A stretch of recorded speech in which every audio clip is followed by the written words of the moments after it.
In this video, we are looking at a Leica IIIa from 1936 and a copy of the Leica. This is a Zorki actually, with Leica markings.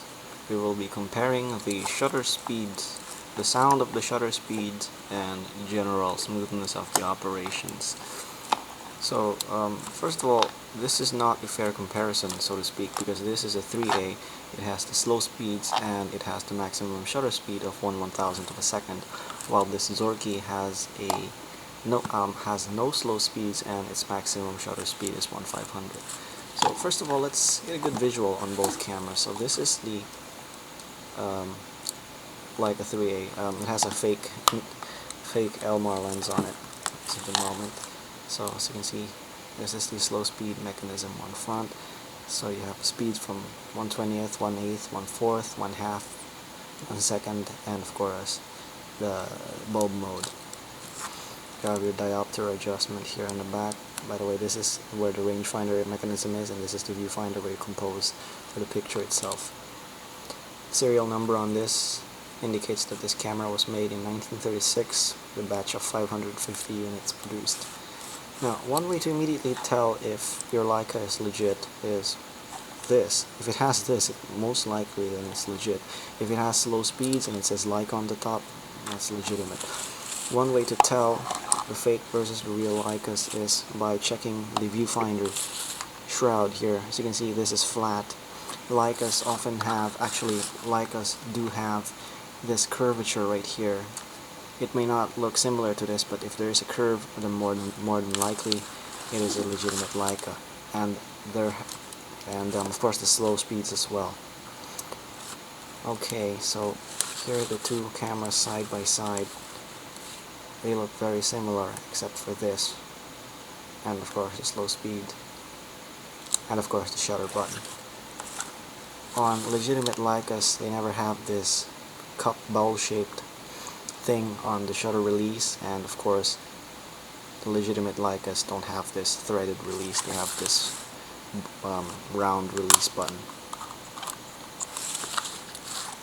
Now of course there are many different ways to tell a fake Leica from a real one, but those are the most basic ones. Now this copy is certainly very well done. As you can see, the engraving is very nicely done. It even has the letter R on the rewind position instead of the B, I believe, for the Russian copies.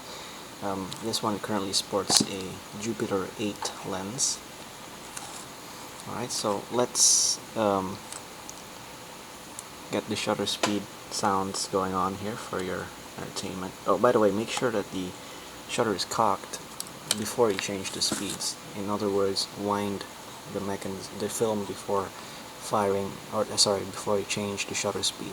So this is bulb mode, or in these cameras, Zeit. I believe it's Zeit. There you go. That was bulb.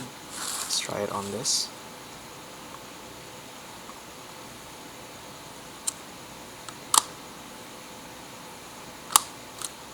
And immediately you will notice that the Leica has a much quieter shutter than that of the copy. This is 1/20th.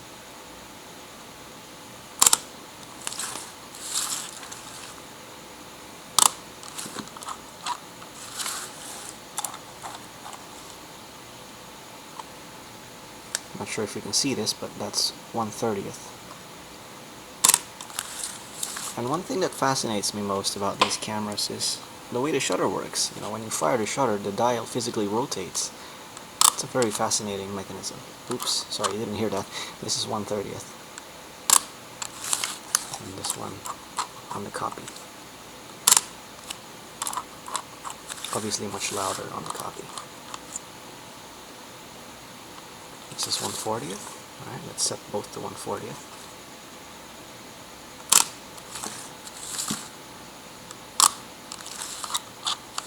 You can hear how smoother the real Leica is when it comes to the shutter speed. This is 1/60th.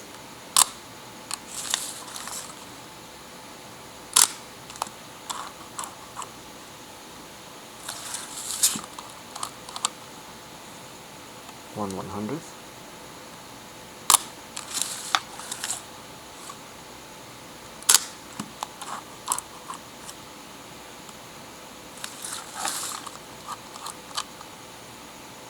This is 1/200th.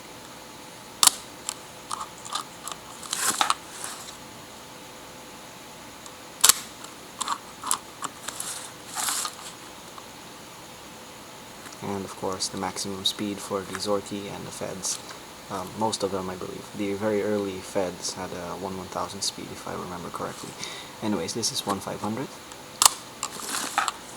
And here is 1/500th on the copy.